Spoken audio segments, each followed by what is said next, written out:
만약에 양도소득세를 계산하니까 반가 1억 5천만 원이 나왔습니다. 안녕하세요. 세금이.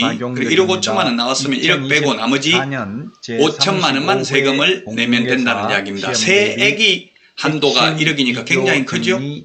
만약에 양도소득세가 2억이 나왔으면 1억만 세금 내면 된다는 이야기입니다. 1년간 최대 1억 원이고요. 5년간 누적해서 최대 2억 원입니다. 그래서 만약에 두 필지가 있다면 12월 달에 계약을 했다면 두 필지가 세금을 합하니까 2억 원입니다.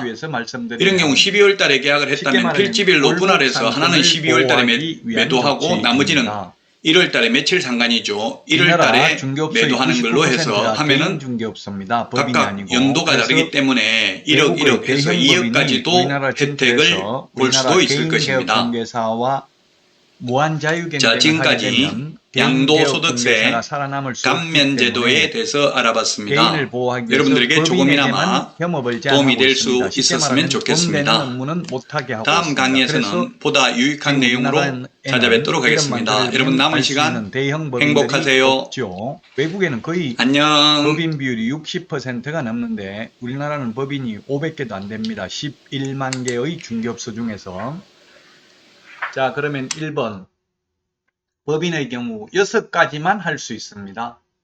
개인은 이 6가지도 할 수 있고 다른 업무도 할 수 있습니다. 그래서 굳이 법인 할 필요가 없죠.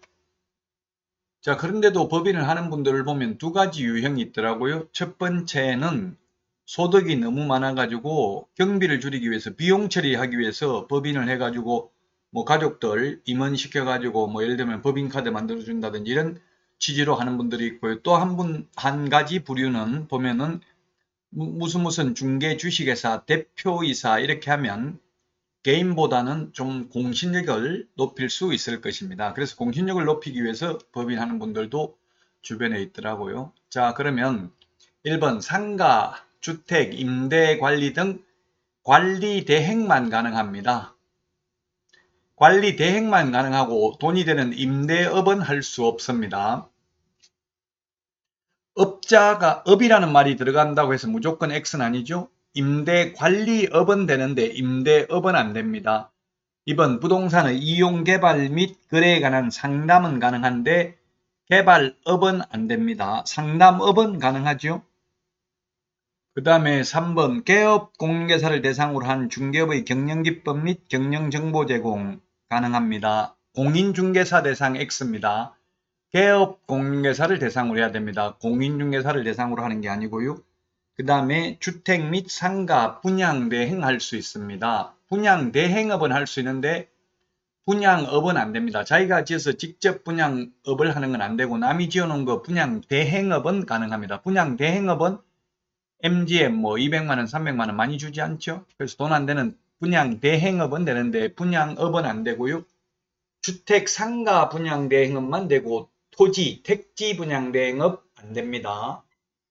자, 그 다음에 그 밖에 중개업에 부수되는 업무로서 중개 의뢰인의 의뢰에 따른 도배, 이사업체 소개 등 주거 이전에 부수되는 용역 알선업은 할 수 있습니다. 용역 알선업은 할 수 있는데 용역업은 할 수 없습니다. 용역 알선, 즉 도배이사업체 소개하는 것은 가능하지만 도배이사업체를 직접 운영하는 것은 불가능합니다. 자, 그 다음에 6번째 경공매 매수신청대리, 입찰대리 가능합니다.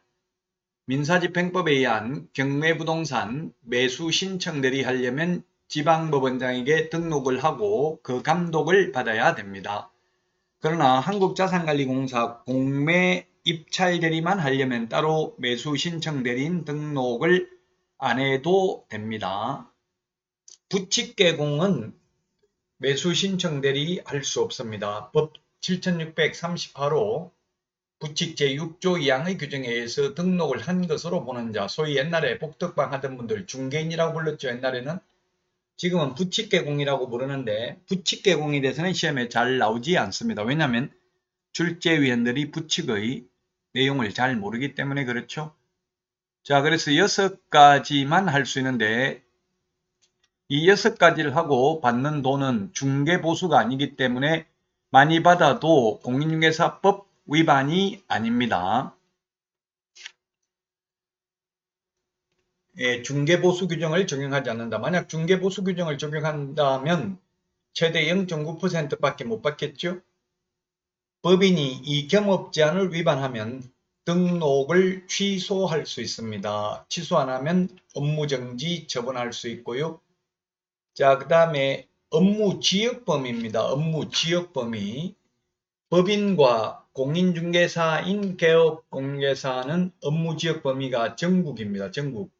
만약 여러분이 자격을 취득해서 서울특별시에서 개업을 했다 하더라도 제주도에 있는 아파트, 땅, 중개업을 할 수 있습니다. 그러나 부칙개공, 즉 중개인이라고 옛날에 불렀죠. 부칙개공의 경우 관할 사무소가 있는 시도 안에 있는 중개사물에 한하여 중개행위를 할 수 있습니다. 다만 부칙개공이 서울에 있다가 경기도로 옮기면 경기도에 있는 중개사물만 중개행위를 할 수 있겠죠. 이 업무지역 범위를 위반한 경우에는 업무정지, 6월 이하의 업무정지 사유에 해당됩니다.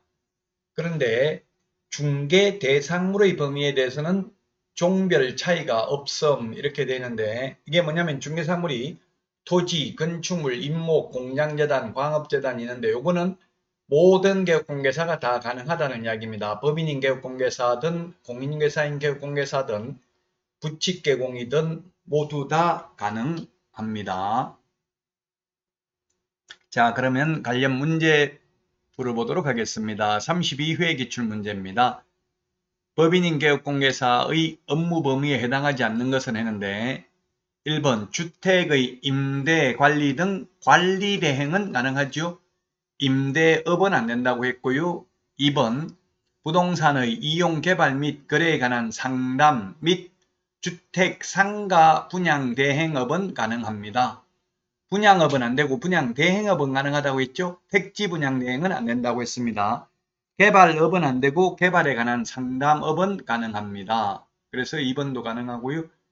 자, 그 다음에 3번 개업공개사를 대상으로 한 공제 업무의 대행, 이게 답이네요. 3번이 답이네요. 이거는 법인이 할 수 있다는 규정이 없습니다. 할 수 있는 거 6개 빼고는 다 못합니다. 지금 공제 업무는 협회에서 하고 있습니다. 자, 그래서 3번이 틀린 정답입니다. 법인의 경업제한, 경업할 수 있는 업무가 아닌 것입니다. 3번이 정답이 되겠고요. 4번 국세징수법상 공매대상 부동산에 대한 취득의 알선 가능합니다. 경매 매수 신청들이 입찰들이 가능하죠. 취득 알선도 가능합니다. 5번 의뢰인의 의뢰에 따른 이사업체의 소개는 가능합니다. 그러나 이사업체를 직접 운영하는 것은 안 된다라고 했습니다. 따라서 정답은 3번이 되겠습니다. 이번 시간 여기까지 하고 다음 시간에 찾아뵙도록 하겠습니다. 다음 시간에 만나요. 안녕.